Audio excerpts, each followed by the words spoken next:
gentileza, o tema, a divisa, perdão, para nós lermos. Eu vou ler comigo, irmãos. Porque sou eu que conheço os planos que tenho para vocês, diz o Senhor, planos de fazê-los prosperar e não de lhes causar danos, planos de dar-lhes esperança e um futuro. Deus tem cuidado de você, meu irmão. Deus tem cuidado de você, minha irmã. Mesmo que talvez a sua vida não seja aquilo que você gostaria de que fosse, ou que você planejou, mas Deus tem cuidado de você. E o plano de Deus para a vida da igreja, o plano de Deus para cada um de nós é nos fazer prosperar em tudo que fazemos. Fazemos não em nosso nome, fazemos no nome dele. Por isso que nós devemos descansar. Porque mesmo que pareça que Deus perdeu o controle, fique tranquilo. Deus está trabalhando a favor do reino dele. E se você pertence ao reino dele, ele está trabalhando a favor da sua vida e te faz prosperar. Talvez alguns dos olhos não consigam enxergar, talvez alguns ouvidos não consigam ouvir, talvez alguns lábios não consigam nem declarar, mas Deus continua cuidando de você, e os planos dele, até que Jesus volte, é fazer com que a igreja dele prospere a cada dia. Amém, irmãos? Irmãos, Deus trouxe você aqui. Às vezes eu estava ouvindo Giovânia falar sobre o movimento de sábado, né? E eu estava ali pensando e orando, falando: Deus, que seja ali para a tua honra e para a tua glória, né? Nós que temos atividades, né, Theo? Nós fazemos, tudo que nós fazemos e é para a honra e glória do Senhor. Qualquer atividade. Estava aqui há 2 semanas atrás, Theo, eu, os 2 Fernandos, mais Samuel, preparando esse painel. Para que preparar um painel? Para a honra e glória do Senhor. Tudo que nós fazemos é para a honra e glória do Senhor. Deus, ele é um Deus de crescimento. Você vê que tudo que ele fez, que estar vivo, né, inicia de uma forma ou de outra, de alguma sementinha, seja na fecundação, ou seja uma sementinha plantada. Você planta uma sementinha e o objetivo é que essa sementinha o quê? Cresça. Para quê? Para dar frutos. E depois de dar frutos, esse fruto multiplicar, que é o domingo seguinte, domingo que vem, que nós vamos tratar sobre isso. Mas nós somos do Senhor, e a criação que tem vida, que pertence ao Senhor, Deus fez de uma forma que nós sejamos plantados, venhamos a crescer para multiplicar. E aí eu costumo usar um termo, eu estava essa início da semana, foi domingo passado, ou segunda-feira, perdão, conversando com um casal de jovens que estão chegando na igreja, e eu falei para eles assim: olha, vou te preparar para a liderança. Falei para eles, né? Aí a esposa olhou para mim: para liderança, pastor?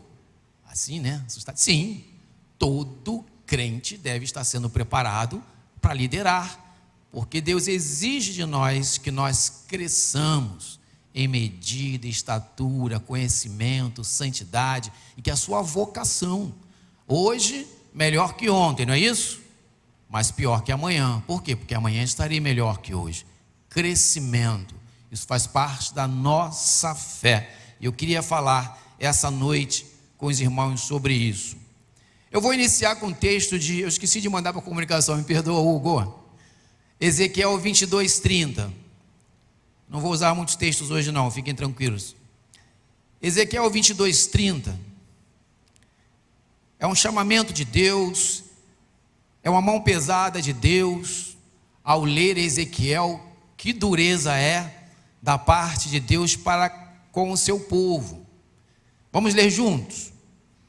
Procurei entre eles um homem que reconstruísse a muralha e se colocasse na brecha diante de mim, a favor desta terra, para que eu não a destruísse. Mas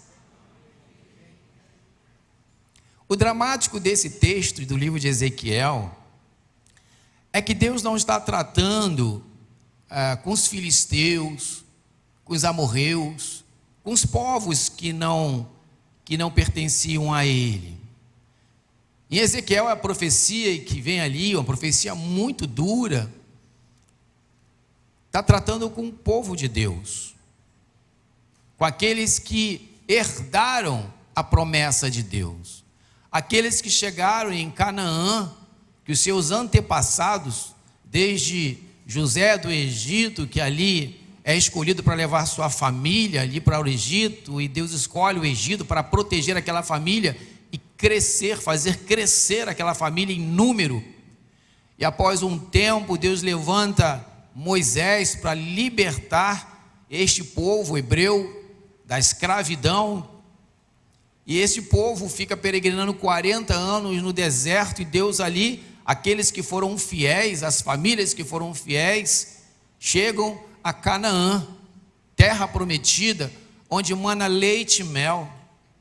E ali Caleb diz: eu e minha casa serviremos ao Senhor, porque já haviam sinais de que aqueles que foram abençoadíssimos por Deus, sinais de que estavam fraquejando na fé e sinais de que abandonariam Deus. E ao longo dessa história o povo abandona o Senhor. E não é qualquer povo que abandona o Senhor e vai para o pecado, é o povo de Deus. E aí Deus chega um determinado momento que ele se cansa porque o povo deveria crescer em santificação, crescer em autoridade, crescer em poder, dar bom testemunho, ao tal ponto que os outros povos, filisteus, amorreus e todos os povos que viviam ao redor, pudessem olhar para aquele povo hebreu, o povo de Deus, o Deus único, e olhar: que povo é esse abençoado, que Deus é esse, eu quero conhecer. Mas justamente ao contrário acontece. O povo se contamina com as divindades dos outros povos e começam a fazer uma bagunça e desonrar o Senhor.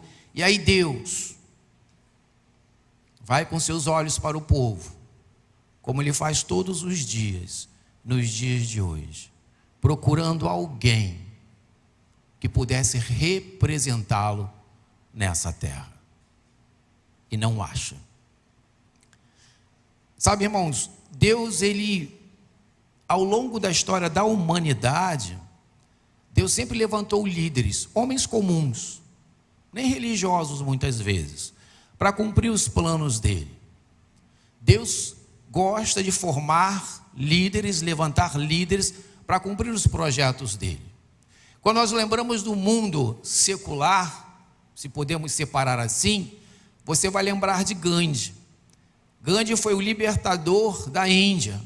A Índia vivia na opressão pela Inglaterra, foi colonizada pela Inglaterra, e de alguma forma Deus levanta Gandhi. Gandhi, com a sua filosofia de vida, consegue ao longo dos anos, sem guerra, ali politicamente, libertar a Índia do poderio, da submissão da Inglaterra.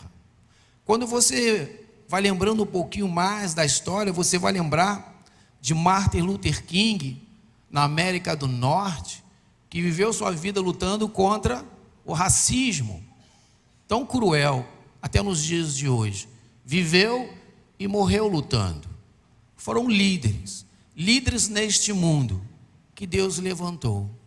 Mas na história da nossa fé também, Deus levanta homens importantes, homens e mulheres, formando e fazendo-os se tornarem líderes aonde eles estavam, para impactar gerações, não só aquele momento e aquelas pessoas, mas impactar gerações. Nós precisamos de homens e mulheres, sabe? Você vai lembrar de João e Carlos Wesley, George Whitefield, ambos grandes evangelistas, se converteram em grandes evangelistas. Vocês conhecem a igreja wesleyana, flamejantes, que levaram o evangelho a toda a Grã-Bretanha e a América do Norte naquele tempo. Homens como eu e você, que Deus levantou para liderar naquele tempo e fazer a diferença na vida daquele povo. Essa liderança produziu impacto positivo no mundo inteiro. John Ward promoveu reforma nas prisões da Europa. Hudson Taylor fundou uma missão do interior da China, que em 1910 já havia enviado aproximadamente quase 1000 missionários. Um homem que Deus levantou para liderar 968 missionários levantados para o interior da China. John Bernard deu início ao seu trabalho missionário em Londres, pelo qual recolheu e educou aproximadamente 70.000 crianças. Um homem de Deus. Crianças estas desamparadas. William Booth organizou o exército da salvação que nós conhecemos, alcançando todos os continentes do mundo. Robert Hicks observou que existia uma desigualdade social, cultural, a um nível muito elevado de analfabetismo na Inglaterra. E decidiu em 20 de julho do ano de 1780, cuidar daquelas crianças na cidade de Gloucester, na Inglaterra. Crianças essas que seus pais saíam para trabalhar, muita miséria naquele tempo, saíam para trabalhar, deixavam seus filhos jogados, não tinham escola, eram crianças pobres.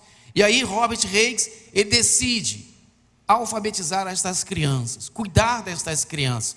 Muitas dessas eram exploradas no trabalho, causando danos físicos e emocionais irreparáveis. E aí surgiu a escola bíblica dominical. Homens como você, mulheres como você. Homens estes que deixaram seus próprios interesses, suas próprias particularidades e, obviamente, pagaram um preço muito caro para viver para Cristo Jesus. Pagaram um preço muito caro para assumir a liderança que Deus ali o levantou e fazer a diferença na sociedade e escrever o seu nome, os seus nomes na história. Sabe, irmãos, Deus usou esses líderes para salvar uma civilização naquele tempo e dar-lhes diretriz espiritual na tentativa de formar novos líderes. Assim como nos séculos passados havia necessidade extrema de líderes, nos dias de hoje existe uma necessidade extrema de líderes. Assim como lá no Profecia, Deus olha para o povo de Deus, para o seu povo, e ali está buscando com seus olhos líderes, e não encontra um. Deus continua olhando para a sua igreja, para o seu povo, buscando homens e mulheres que se levantem para serem líderes neste tempo.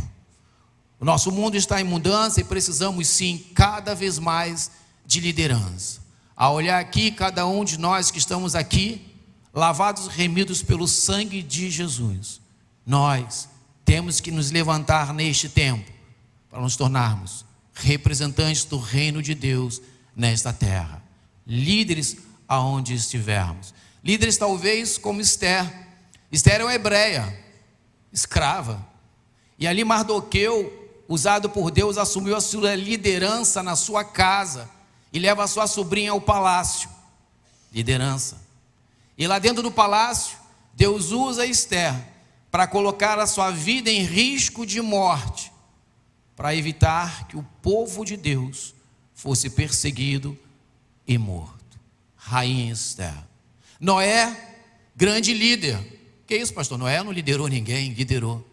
A liderança mais difícil, liderou a sua casa, liderou sua família. Por mais de 100 anos, Noé, numa terra árida, seca, com a promessa de Deus, com uma visão de Deus, muito estranhamente humana, e que um dia Deus iria acabar com todas aquelas pessoas através de uma inundação.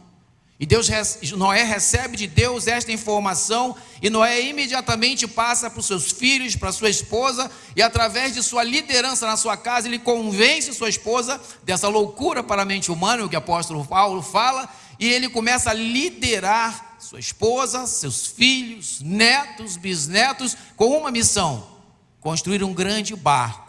E o seu testemunho ao longo de mais de um século, ali havia a esperança e a chance para que toda aquela cidade pudesse ver essa loucura e, quem sabe, crer na possibilidade de que um dia Deus aplicaria a sua justiça. Noé conseguiu, apesar de todo o escárnio, em meio ao deserto, em terra árida, construindo um barco, conseguiu manter seus filhos, seus netos, noras, genros, concentrados na missão, sem se perderem, até que veio realmente a chuva, inundou tudo e ninguém escapou a não ser a família de Noé, um líder de sua família. Nós sabemos de Moisés, todos já conhecem a história de Moisés, e nós vamos prosseguindo até chegarmos ao unigênito Filho de Deus. Não existe, irmãos, quando se fala em liderança nos livros seculares a respeito de liderança, não existe nenhum livro, não estou falando dos livros espirituais e religiosos, não.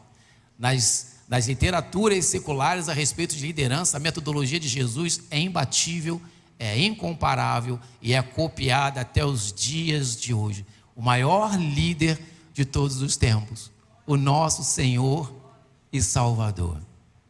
Finalmente, nós chegamos no segundo texto que eu vou apresentar para os irmãos esta noite, da grande comissão, do grande líder Jesus. Mateus 28, 16 e 20, se puder colocar na tela. Mateus 28, 28, 16 e 20 diz assim, conhecido de nós, né? Portanto, ide fazer discípulos de todas as nações, batizando-os em nome do Pai, do Filho e do Espírito Santo, ensinando-os a guardar todas as coisas que eu vos tenho mandado. E eis que estou convosco todos os dias, até a consumação dos séculos. Crer nesse Jesus, Filho de Deus, é amá-lo. Crer e amar Jesus é obedecê-lo. Não é possível alguém dizer que crer em Jesus como Filho de Deus, dizer que ama Jesus e não obedecê-lo. E quando nós olhamos o comando de Jesus, a ordem de Jesus, esse comissionamento que não foi só para aquele tempo, mas continua vivo e eficaz essa ordem para os dias de hoje. Quando nós olhamos isso e não replicamos isso, ou seja, não obedecemos, tem alguma coisa equivocada em nós. Ou nós não amamos, ou não cremos e amamos.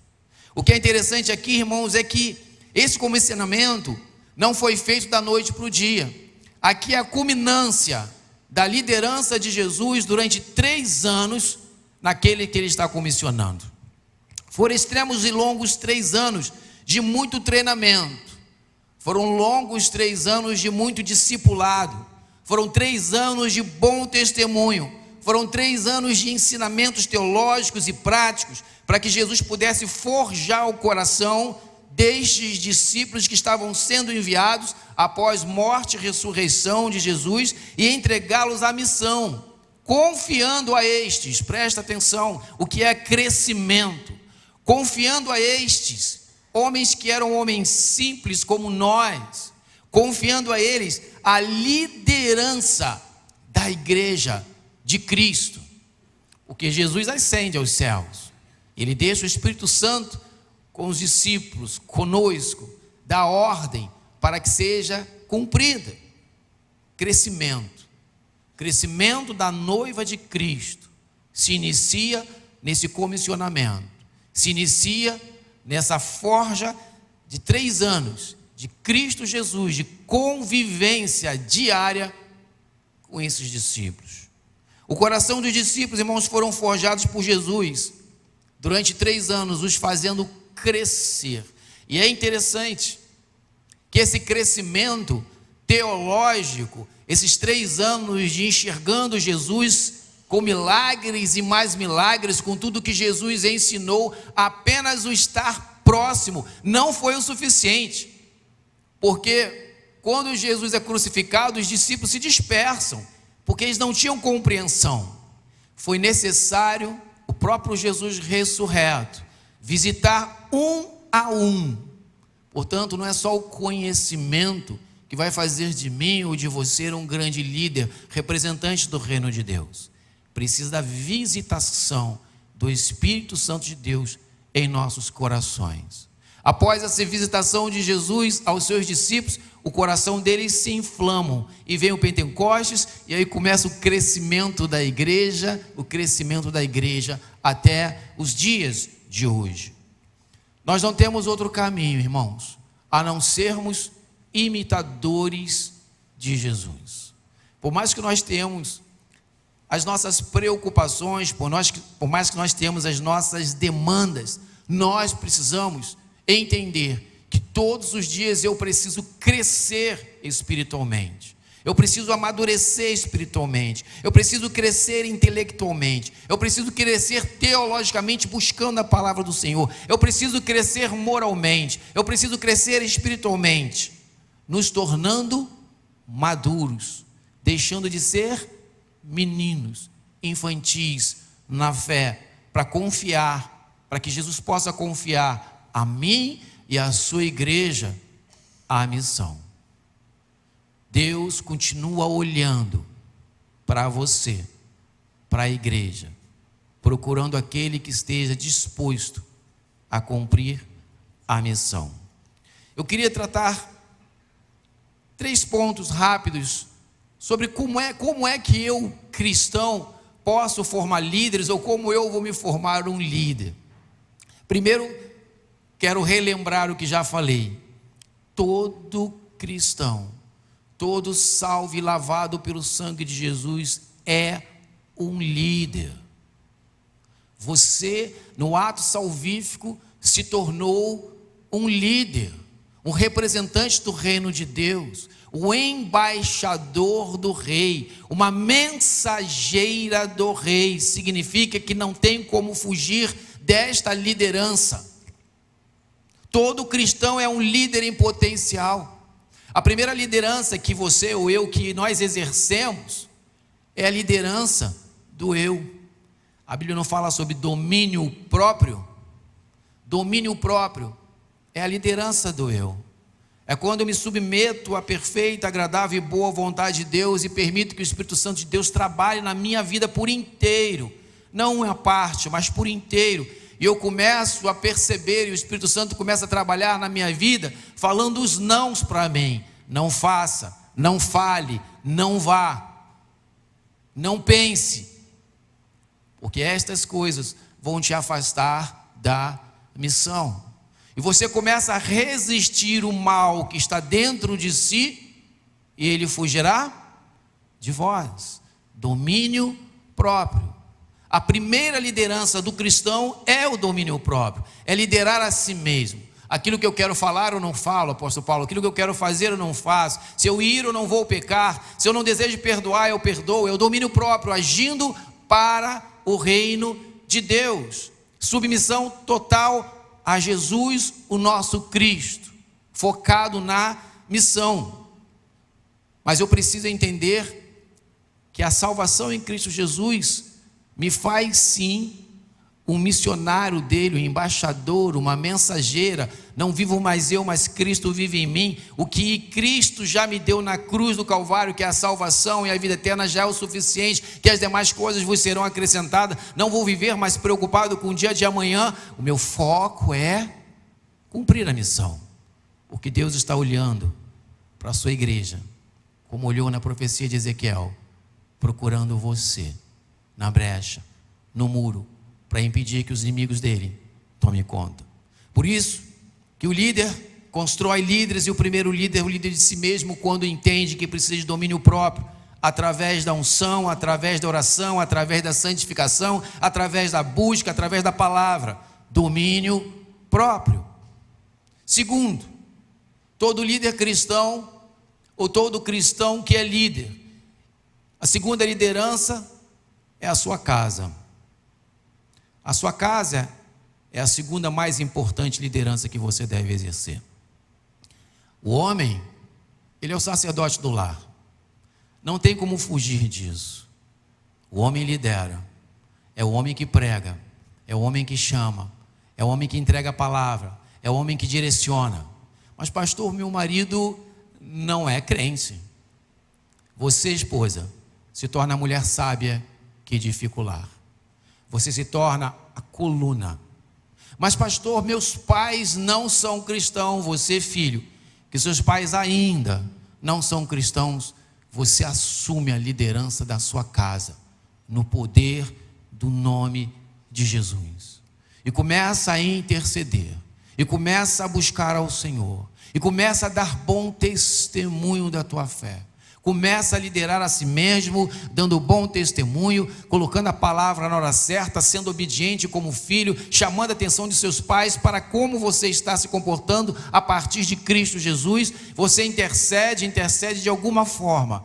Deus vai te levantar, está te levantando como líder e vai trazer resultados na sua casa.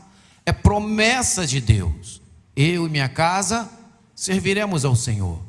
E não importa quem é o coluna levantado, quem é o líder levantado na sua casa, se é o filho que se converteu, esse filho se torna líder nessa casa, e toda a casa pode receber Cristo Jesus como único e suficiente Salvador, se esse filho, se você que é filho, reconhecer que Deus te levantou como líder. A esposa que reconhece que é a líder na casa, ela pode ganhar o seu esposo para Jesus. O marido que reconhece que ele é o líder, o sacerdote da casa, ele ganha sua esposa, seus filhos, nora, genros, porque isso não é pela força do braço, irmãos. Isso é na autoridade do nome de Jesus. Mas eu preciso, como salvo, reconhecer que a partir do ato salvífico, Deus me levantou como liderança na minha casa. E segundo, em terceiro lugar, primeiro, líder de si mesmo, domínio próprio. Segundo, líder de seu lar. Eu e minha casa servimos ao Senhor. Terceiro, líder do seu grupo social. Todo cristão tem que se posicionar como líder do seu grupo social. Todo cristão tem que entender a responsabilidade que Deus coloca sobre nossos ombros na sociedade, com a nossa parentela, lá no ambiente de trabalho. Nós somos representantes do reino de Deus lá. Deus te colocou ali como líder, e Deus está olhando o teu ambiente de trabalho, como fez lá na profecia de Ezequiel, e procurando um crente lá na tua empresa para representar o reino dele. Será que ele vai encontrar você lá? Na sua sala de aula, Deus está buscando nas salas de aula onde tem crentes, alguém que represente o nome dele, alguém que lidere aquele lugar e pregue o evangelho, represente o reino de Deus naquele lugar. E o adolescente, o jovem, você que está numa faculdade, se você assumir o compromisso não de ser o 007, um agente secreto de Deus lá, mas assumir a liderança de Cristo naquele lugar, Deus vai levar até você pessoas que precisam ouvir o evangelho. Ele tem separado corações entristecidos, corações decepcionados, corações frágeis, precisando da glória dele. E é você naquele ambiente social, da sala de aula, da empresa onde você está, que é o líder, o representante do reino de Deus. Mas talvez alguns estejam indo apenas trabalhar, alguns estejam indo apenas estudar. Alguns estão apenas indo e vindo, como um ser humano qualquer. Só que a igreja de Cristo não é qualquer um. A igreja de Cristo representa Cristo na terra. E o objetivo desde o comissionamento de Jesus é crescer a igreja. Em quantidade sim, e em qualidade teológica. E quem vai fazer a igreja crescer somos nós lá fora, no dia a dia. Você imagina uma igreja como essa, com 3.000 membros, 3.000 líderes em Campo Grande? Irmãos, se nós entendermos que nós não estamos aqui a passeio, e que é breve, passa muito rápido tudo isso, e que nós temos que receber esse comissionamento de Cristo em nossa vida, assumir essa responsabilidade, colocando essa responsabilidade, o comissionamento de liderar aonde eu estiver, independente, porque não é as festas, não é o bom emprego, não é o salário que cai na conta, ou coisas boas que venham acontecer na minha vida, que vai me motivar o ID, assumir a liderança individual, liderança na minha casa, liderança na sociedade. É entender por que ainda estou aqui. Eu costumo falar que Deus poderia, eu acho até que seria melhor, né? Se no ato salvífico, quando eu recebi Jesus Cristo como o Senhor Salvador, se a igreja, já estivesse na glória, né? Imagina. Mas quem ia pregar? Os anjos não pregam, né? Então nós estamos aqui, irmãos, só para isso, para pregar. Porque se a igreja está reunida em todo o mundo nesta noite de domingo, significa que pessoas, uma multidão de pessoas, intercederam por nós, clamaram por nós e pregaram para nós, assumiram lideranças com ousadia, até mesmo de falar para talvez alguém tenha essa experiência, você fosse uma pessoa de coração duro e ali alguém com muita ousadia falou de Jesus para você. Nós temos aqui na igreja uma experiência fantástica. Vamos chamar essa irmã para testemunhar brevemente, se Deus quiser, no segundo semestre. Uma irmã piedosa da nossa igreja, sem status nenhum, piedosa, recebe lá no seu trabalho uma jovem senhora. Essa jovem senhora cheia de problemas, irmãos, emocionais, familiares, espiritual, e essa irmã piedosa, membro desta igreja, repito, sem destaque nenhum na sociedade religiosa, mas cumprindo a sua missão de liderança, se interessa pelo drama daquela colega de trabalho, que conheceu ali, numa administração, e aí ela pega o contato, me dá seu zap, e ela começou a falar de Jesus para essa jovem senhora, uma vez, 2 vezes, 3 vezes, insistiu, pregando o evangelho, ensinou a orar. A vida dessa jovem senhora, o que acontecia com ela? Ela foi criada em outra religião, onde as divindades se manifestavam na vida dela desde criança. Divindades que são crianças, chamados ereis. E ela já estava casada com filhos, e essas divindades se manifestavam todos os dias na casa dessa jovem senhora. Atrás da cortina, derrubava coisa, fazia uma bagunça na casa. E aí eu perguntei para ela, você não tinha medo? Ela falou, pastor, medo não tinha, porque desde criança eu me sentia mal, né? Mas a gente aprendeu a conviver com isso, mas me sentia muito mal. E aí algo extraordinário aconteceu. Essa irmã piedosa ensina essa jovem senhora de outra religião a orar. Formação de liderança, crescimento do reino de Deus. Orar em nome de Jesus. Não existe oração mais poderosa, irmãos. Quando você ora em nome de Jesus, o inferno treme. Irmãos, é luz nas trevas. É algo extraordinário. E aí essa irmã pelo telefone, irmãos, pelo telefone é assim que você ora. Ora em nome de Jesus e abençoa a tua casa. Ora em nome de Jesus e abençoa teu marido. Ora em nome de Jesus e abençoe teus filhos. Desligou lá o telefone e essa jovem senhora, primeira oração, ó Deus, em nome de Jesus, me abençoe. Algo extraordinário aconteceu naquela noite, irmãos. Nunca mais nenhum principado, nenhuma potestade, nenhum demônio se manifestou naquela casa até os dias de hoje. Não vai se manifestar, porque ela pertence a Jesus, nosso Cristo Salvador. E brevemente, pastor, estará sendo batizado aqui, Felipe, pastor Carlos, em nome de Jesus. Falta pouco para isso acontecer.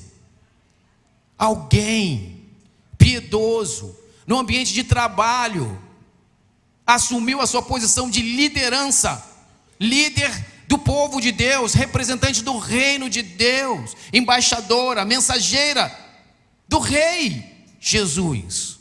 Se preocupou na glória de Deus, se preocupou com a majestade de Deus, se preocupou com a honra de Deus, se preocupou com a salvação em Cristo Jesus. Poderia ter tratado apenas de negócios, mas não, ela não estava ali para tratar de negócios do mundo, estava ali para cumprir a missão. A estratégia de Jesus é extraordinária. Extraordinária. Um líder, ao montar a sua equipe de líderes em treinamento, cada crente um líder, entende? Estou falando com você, não estou falando com o pastor Felipe, que é líder da igreja, não. Estou falando com você, crente. Um líder, você, ao montar a sua equipe de líderes em treinamento, não pode chamar no atacado. Jesus, ele era tremendo, né? Ele pregava no atacadão, né? Multidões seguiam ele. Mas na hora de chamar para liderança, para treinamento, para discipulado, não era no atacadão. Veja o que Jesus, aqui em Mateus 4, 18 e 19, a tática de Jesus, a técnica de Jesus, para nós copiarmos. Diz assim, versículo 18: e Jesus andando junto ao mar, presta atenção, olha para mim. Jesus estava num dia qualquer, andando junto ao mar. Sabe aquele dia que você vai para a praia? Ah, vou passear na areia. Jesus estava curtindo, irmãos. Jesus andando junto ao mar, curtindo, vendo lá as naturezas, a beleza e tal, mas focado na missão. Tudo que nós fazemos, inclusive lazer, esse é o diferencial daquele que se coloca na posição para ser líder. Você pode estar em lazer, mas focado em quem você é. Opa, Deus está olhando para mim, buscando em mim, como buscou lá na profecia de Ezequiel, buscando alguém que o represente. Olha o que Jesus faz. E Jesus, andando junto ao mar da Galileia, viu a um dos irmãos Simão, chamado Pedro, e André, seu irmão, os quais lançavam as redes ao mar, porque eram pescadores. Sabe o que chama a atenção aqui? Tinha muita coisa para Jesus ver, chamar a atenção dele. Quando você está focado na missão, irmãos, você faz como essa irmã piedosa. Num dia comum de trabalho, onde se atende dezenas ou centenas de pessoas, essa irmã piedosa enxergou aquela mulher, mãe, esposa, cheia de dores e sofrimentos, e pregou o evangelho, investiu sua vida nela. É o que Jesus nos ensina aqui. Jesus estava andando, simplesmente andando, indo para algum lugar, passeando, eu não sei, mas ele estava focado na missão. E quando ele olha aqueles pescadores, 1, 2, 3, 10, uma centena, como ele estava focado, ele conseguiu enxergar 2 que eram diferenciados. E ali, né, ele chama esse e diz, disse-lhes: vinde após mim, e eu vos farei pescadores de homens. Focado na missão, sem descansar, com olho de águia, né, olhar de águia, olhar do Espírito Santo, e enxergou ali quem tinha potencial. Mas não para por aí não. Lá em Lucas 19:5, diz assim: e quando Jesus chegou àquele lugar, olhando para cima, uma multidão cercando, tá? Jesus sempre andava com a multidão cercando, com vários interesses. Havia uma multidão cercando Jesus, e naquela cidade havia notícia de Jesus, o curandeiro, né? Jesus, o Filho de Deus, o Messias, vai passar. E ali, uma pessoa que tinha um coração extremamente corrompido, mas tinha ouvido falar de Jesus, desse Jesus que ele não conhecia, só ouvia falar, ele sentiu alguma coisa no coração que não se sabe o que é. Eu sei que ele teve um interesse acima do normal para enxergar Jesus. Como a estatura dele não ajudava, o físico dele não ajudava, ele procurou não ganhar com o corpo, ele procurou um lugar mais alto, para poder ver o tal do Jesus Messias, curandeiro, homem de milagres, passar. E aí o texto diz em Lucas 19:5, e quando Jesus chegou àquele lugar, olhando para cima, viu e disse: Zaqueu, desce depressa, porque hoje me convém pousar em tua casa. Jesus, mais uma vez, atento, uma multidão apertando ele, mas o foco de Jesus não estava nessa multidão que o perseguia por diversas razões. Ele buscava ali lideranças que pudessem cumprir a missão. E ele vê aquele pequeno homem lá em cima, obviamente faz a leitura de seu coração e diz: Zaqueu, é você. Só que o comissionamento fala: Zaqueu, meu negócio contigo não é público, vamos para a sua casa, que eu sei que você tem muita coisa para falar comigo. Zaqueu recebe Jesus em casa e ali abre o seu coração, expõe os seus pecados, porque a salvação vem em meio a reconhecimento de pecado, confissão, arrependimento genuíno e mudança de vida.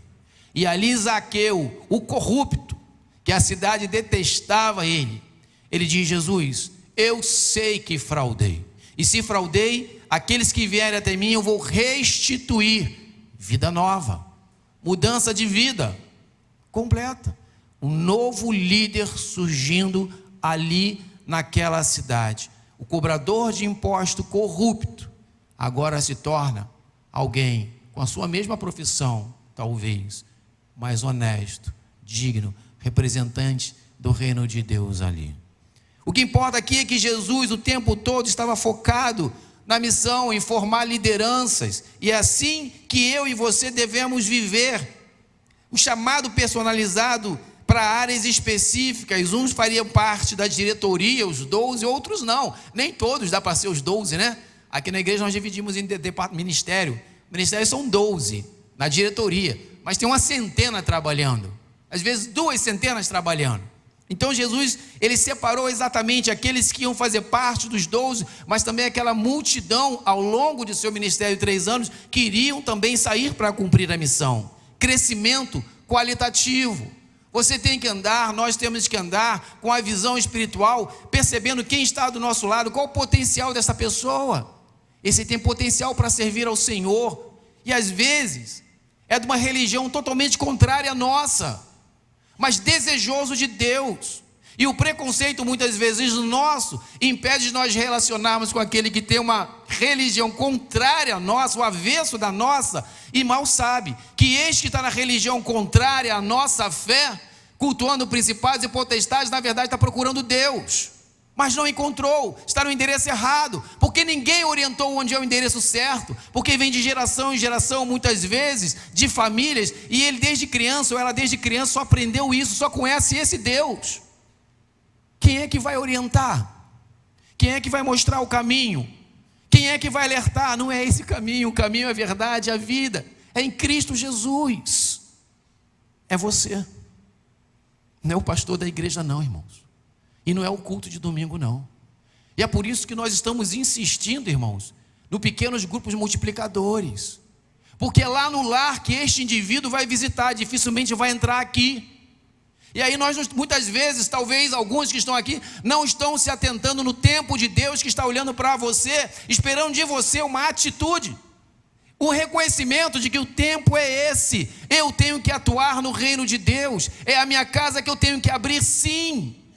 Deus te deu uma casa boa, tem varanda, tem terraço, tem espaço, um bom apartamento, e você fica retendo esse lugar, esse campo missionário, por coisas tão simples. Por que não abriu sua casa ainda? Pior que isso, o cartãozinho de oração. Eu não vou nem perguntar se você tem orado pelo cartãozinho de oração. Irmãos, como a igreja vai crescer se nós não intercedemos? Como a igreja vai crescer se eu não vivo a minha vida para o outro? Como essa irmã piedosa, se eu não estou me gastando? Quantas vezes esse mês você enviou uma mensagem para o seu cartãozinho de oração dizendo: eu estou orando para você, mas que seja verdade porque você orou. O cartão está guardado em algum lugar que muitos nem sabem onde está, porque não está entendendo que o tempo é curto demais. Jesus volta breve, irmãos, e se não voltar breve, ele vai te levar breve, porque viver 80 anos, 81 anos, como o sepultamento de hoje, passa muito rápido, é um relâmpago. E aí, quando chegar lá na glória, e ele falar: mostre-me suas mãos. Lá na igreja teve campanha de oração, lá na igreja teve o cartãozinho, lá na igreja vocês foram ensinados que precisam viver a vida de vocês centrado na vida dos outros, testemunhando, buscando essas pessoas, intercedendo, telefonando, dizendo que está preocupado, dizendo que o ama, que está orando, se interessando, e você fez isso? Não, eu estudei muito, trabalhei muito, comprei muito, vendi muito, curti muito. Ah, irmãos, eu tenho medo. A sentença de Ezequiel é cruel. Eu tenho medo.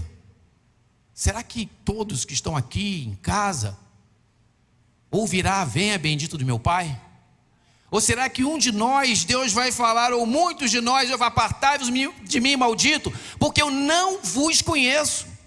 Porque eu instruí vocês no caminho para você assumir a liderança, para você cuidar da sua casa, de seus filhos, de seu marido, de sua esposa, de seus pais, de seus vizinhos, de seus colegas de faculdade, sala de aula, no trabalho. Você nada fez, não investiu tempo, ganhou muito dinheiro, cuidou da pele, mas não buscou um líder para ser forjado. Uma vida extremamente egoísta, só pensando nesse tempo. Ah, irmãos, tema e trema, Porque a profecia do passado de Ezequiel continua nesses dias de hoje. Deus está olhando para a igreja dele, com olhos atentos. Está procurando aquele que esteja no muro, na brecha, tapando ali, impedindo que os inimigos entrem. Espero que seja eu. Espero que seja você. Porque se não formos, não adianta ter carteirinha de membro da igreja. Não adianta fazer parte de ministério. Não adianta nem fechar o olhinho e levantar a mão na hora da adoração. Deus vai chegar uma hora que vai se cansar e vai cobrar. Ai de mim, irmãos. Ai de você. Segundo, Deus é um Deus de organização, irmãos. Deus é um Deus de organização, ordem, estrutura, hierarquia, metas e alvo a atingir. Toda vez que chega novo membro aqui na igreja, candidato a membro, eu sempre falo, nós somos batistas, hein? Nós gostamos de papel, não é isso? Nós gostamos de papel, documento. Por quê? Porque talvez tem membros que às vezes não aparecem na igreja e não faz parte do contexto da igreja, não é muito assíduo por alguma razão. E aí, o irmão tal não está presente. Nós vamos lá na documentação que foi informatizada, vamos buscar nome, endereço, filhos, e entrar em contato e buscar aquela ovelha que está aí sumida da igreja. Então Deus é um Deus, irmãos, de organização, sim. Por isso que nós batistas somos organizados e vamos permanecer. Deus é um Deus de ordem, estrutura e hierarquia. Isso é fundamental. Deus é um Deus de metas. Tem um alvo a atingir. O alvo a atingir é o pregar o evangelho de salvação em Cristo Jesus para o máximo de pessoas, para que a igreja cresça. Mas para que isso aconteça tem que ter a meta, as metas a cumprir. Veja o que diz o texto, dando continuação. E ele mesmo, Jesus, e ele mesmo deu uns para apóstolos, outros para profetas, outros para evangelistas e outros para pastores e doutores. Organização, cada um cumprindo de acordo com o seu chamado, o objetivo único, pregar o evangelho, mas cada um com o seu potencial. Irmãos, quanta gente boa tem aqui essa noite, com tantos dons e talentos, em múltiplas áreas, que poderia tanto, mas tanto, abençoar a igreja local e fazer com que a igreja multiplicasse, crescesse. Área de tecnologia e tantas outras áreas, área da educação, e muitas vezes não quer contribuir com seus dons e talentos. Irmãos, tem misericórdia, peça misericórdia ao Senhor. Guardando para quê seus dons e talentos? Vai passar, irmãos. É hoje o tempo. Se coloque à disposição de Deus. Procure os pastores da igreja, as lideranças. Pastor, estou cansado de não fazer nada. Eu quero produzir para o reino. O próprio Deus organizou e distribuiu funções específicas, conforme nós lemos, para que houvesse não só uma manutenção da igreja de Cristo, mas o crescimento de sua igreja. Será que nossos apóstolos dos dias de hoje, nossos profetas, evangelistas, pastores, doutores, eu e você, será que nós estamos preparando substitutos, lideranças que vão nos substituir? Será que você pode dormir esta noite tranquilo e dizer, não, eu estou tranquilo, porque eu estou discipulando. Tem uma pessoa que eu estou discipulando, e ela será melhor do que eu. Porque Jesus fala para os discípulos, vocês farão obras ainda maiores. O que eu estou fazendo hoje tem que ser muito pouco perto daqueles que eu estou preparando para liderar. E assim sucessivamente, porque a igreja está e deve estar em crescimento. A pessoa que você está discipulando, você está preparando ela para ser uma discipuladora?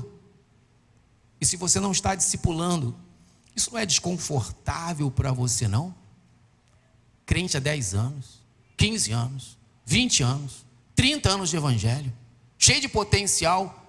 Será que isso não causa um mal-estar? Não tem uma pessoa que você possa dizer, eu estou discipulando minha amiga, meu amigo. Isso é normal? Será que isso é normal quando nós olhamos para o texto bíblico e lembramos que os discípulos sacrificaram a própria vida para que nós pudéssemos estar aqui hoje? Será que é normal não fazer nada quando olha para o próprio Cristo brutalmente, irmãos, brutalmente amassado, brutalmente machucado, brutalmente levado à cruz? Isso não foi qualquer coisa. E parece que os crentes dos dias de hoje estão tratando isso como qualquer coisa. Não foi. O próprio Deus Pai assistindo essa tragédia por você, por mim, pela igreja. E eu não me comprometo com o crescimento desta igreja. Eu não estou disposto a me sacrificar, nem é brutalmente como no primeiro século. Isso que é o triste, talvez vergonhoso, me perdoe por falar. Mas eu não posso, você não pode dormir mais esta noite tranquilo. Não pode. Isso tem que incomodar seu coração. Você não pode dormir tranquilo vendo seus parentes caminhando para o inferno sem interceder por eles. Eles vão para o inferno. E o inferno não é momentâneo para quem esqueceu. O inferno é eterno.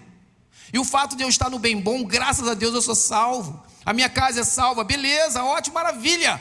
Mas isso não pode ser o suficiente, porque não é o suficiente. Porque Jesus, ele dá o comissionamento e a partir dali o comissionamento permanece. E o Salmo 123, versículo 5 diz: unge minha cabeça com óleo, meu cálice o quê, irmãos? Não é enche não, né? É transborda. O evangelho é transbordamento. Eu me encho de Cristo, do Espírito Santo, para transbordar. Ali o sacerdote não parava de derramar o óleo enquanto não transbordasse. Enchia, ele não parava, tinha que transbordar, porque esse é o símbolo do evangelho, crescer, transbordamento. E eu não posso viver, como diz o ditado popular, dormir com um barulho desse tranquilo. Eu tenho que me sentir constrangido. E é para isso que você está aqui essa noite. Se você veio hoje aqui, podia ter faltado, mas veio, vai ficar constrangido. Entende, irmãos? Mas constrangimento para quê? Para eu ter paz no coração. Porque quando eu não cumpro a missão, irmãos, eu começo a viver ansioso por outras coisas. Porque as coisas se tornam mais importantes do que a minha missão. E eu começo a me frustrar. Me frustro porque os filhos não são aquilo que eu gostaria que fosse. O marido não é aquilo que eu gostaria que fosse. A esposa não é o que eu gostaria que fosse. Meu trabalho não é aquilo que eu gostaria que fosse. Meu dinheiro não é. E começo a me frustrar e vou afundando cada vez mais, porque eu perdi o foco, perdi o alvo. E aí aquilo que era subjetivo, que é o viver nesse tempo, por um pouco tempo, se torna prioridade. Aí você se frustra. E aí vira uma bola de neve, cada vez mais frustrado, menos serviço ao Senhor, menos presença na presença dEle, e assim sucessivamente, e acaba não cumprindo a missão, e a vida morna, e vem a trágica notícia: os mornos não serão apresentados nos reinos de Deus. Os mornos serão o quê, irmãos? Os mornos serão o quê, irmãos? Difícil falar, né? Vomitados. Que essa noite nós possamos incendiar, o Espírito Santo vem incendiar o meu coração, a favor do reino dEle. Que essa noite o Espírito Santo venha incendiar o seu coração, constranger, mas incendiar com carinho, a favor do reino dEle, para que todos nós, como igreja de Cristo, possamos crescer em estatura, medida, em conhecimento, autoridade, poder e cumprimento da missão. Será que nossos filhos estão sendo preparados para isso? Está preparando o seu filho para cumprir a missão, ou está preparando o seu filho só para ganhar dinheiro numa boa faculdade? Ou montar um grande negócio e viver bem? Que responsabilidade Deus tem colocado sobre nossos ombros. E para que Deus colocou eu e você nessa posição de liderança? Por que Deus chamou você para a liderança? Versículo 12 diz: querendo o aperfeiçoamento dos santos. Deus coloca eu e você como líder no seu lar, na sua família, na sua parentela, no seu grupo social, com os vizinhos, no seu trabalho. Para quê? Para o aperfeiçoamento dos santos. Nós somos os embaixadores e mensageiros, e somos nós que vamos aperfeiçoar aqueles que Deus já chamou e que só falta ouvir a palavra. Querendo o aperfeiçoamento dos santos para a obra do ministério, o foco para a edificação do corpo de Cristo. É para isso que Deus te chamou. É para isso que Deus te levantou como líder. Ele mesmo, o próprio Cristo, através do Espírito Santo de Deus, vai te aperfeiçoar. Basta eu dizer: eis-me aqui, Senhor, envia-me a mim. E Ele vai aperfeiçoar. O grande problema, será que a igreja de Cristo dos dias de hoje tem clamado por isso todos os dias? Ou tem investido todos os dias muito tempo para clamar pelas necessidades temporais? É o Deus, próprio Deus, que levanta líderes para levar a igreja à ascensão. É Deus que levanta os líderes. Levantou você, meu irmão, minha irmã, para o aumento da igreja, para o avanço da igreja, para o desenvolvimento da igreja, para o fortalecimento da igreja, para a edificação do corpo de Cristo. É para isso que você foi levantado como Cristo, como líder de Cristo nesta terra, até que Ele venha. Quero concluir dizendo que o que está impedindo o crescimento da igreja? O que está impedindo o seu crescimento? Já parou para refletir? O que está impedindo, Senhor, o meu crescimento espiritual?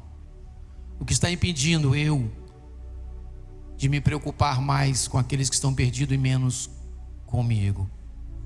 O que impediu o crescimento espiritual do povo de Deus no passado, irmãos? O que impede o seu crescimento espiritual e comunhão com Deus? Vou dizer uma, e talvez a principal causa do impedimento para que a igreja de Cristo cumpra a missão: pecado. O pecado tem feito com que os crentes daquele tempo, quando Deus fala com Ezequiel, o chamamento de Deus para Ezequiel, para trazer aquela mensagem duríssima, dizendo que é permitir. Irmãos, quando você lê, é algo muito duro. E quando você lê ali, Deus fala que eles iriam passar por coisas terríveis. Exército iria invadir e matar 1/3 da cidade, daquele povo. 1/3 da cidade iria para o cativeiro, mas antes do cativeiro, eles iriam passar tanta fome, mas tanta fome, que pais comeriam os corpos dos filhos. Outra parte iria morrer com a sua idolatria ao lado de suas divindades. Deus amava todos eles, irmãos, mas Deus se cansou. Davi falava: Deus, não aparte de mim o teu espírito, não aparte de mim o teu espírito. Que essa noite você possa clamar ao Senhor: Deus, não aparte de mim o teu espírito, renova-me, enche-me de ti, faz-me pensar mais em ti do que em mim, porque eu tenho sido extremamente egoísta e talvez carnal. Talvez o pecado que está te impedindo de cumprir a missão. O pecado nos cega, o pecado nos afasta do Senhor, o pecado coloca outras prioridades, o pecado seca o nosso coração, o pecado tira a intimidade com o Senhor, o pecado nos esfria, o pecado não nos faz enxergar que aquelas pessoas precisam de Jesus. Pecado. Aquele povo foi condenado por causa do pecado. Como é que eu faço, pastor?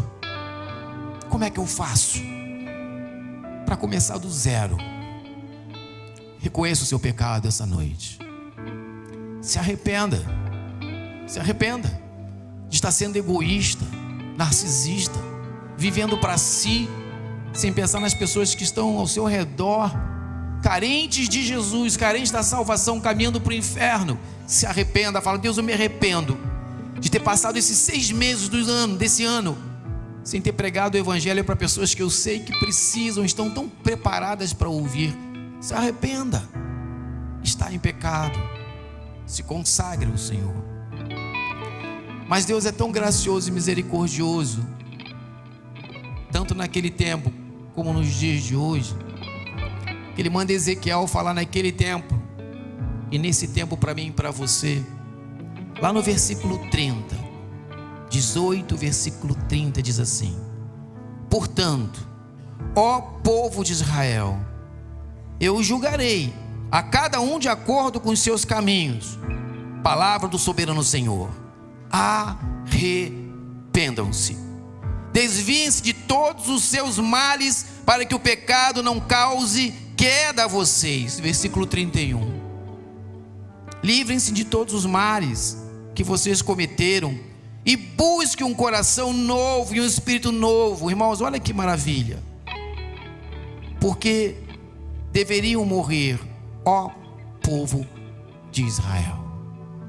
Deus não queria condenar o povo. Deus estava dando uma chance de arrependimento. Essa noite, irmãos, Deus está dando para nós, para a sua igreja, a chance de se arrepender, de não assumir a liderança que Deus já entregou para você no dia da tua salvação. Se arrepender de não estar cuidando das coisas do Senhor como deveria cuidar. Se arrepender de não ter os olhos focados na missão, como Jesus estava focado em encontrando pessoas e preparando para a liderança, como essa irmã piedosa, crente tão comum, mas focada na missão, que investiu a sua vida, tão simples, zap, gravações, áudios, ligação, e alcançou uma família inteira, livrou do inferno, de principados e potestades que estavam lá fisicamente. Sabe o que é isso? E na primeira oração, libertação, morada do Senhor, a glória de Deus ali. E a partir dali, essa senhora, não tenho a menor dúvida, está sendo preparada para liderar e trazer salvação em Cristo Jesus àqueles que ela conhecer. Crescer para a glória e honra de nosso Senhor Jesus Cristo. Nós vamos adorar o Senhor agora. Enquanto adoramos ao Senhor, que você fale com Deus. E se você está bem no negócio, se louve ao Senhor e agradeça. Obrigado, Senhor, porque eu tenho cumprido. Mas se você está em dívida com o Senhor, durante a adoração, você se coloca de pé na adoração e adore ao Senhor. E depois nós vamos concluir esse culto. Pastor Carlos vai orar por você, por toda a igreja, por você que está em casa, para que essa semana seja melhor que semana passada. Que você honre a Deus, glorifique a Deus, testemunhe, pregue o evangelho, cumpra a missão, lidere, para que a igreja possa continuar crescendo como sempre cresceu. Que Deus nos abençoe em nome de Jesus. Vamos adorar o Senhor.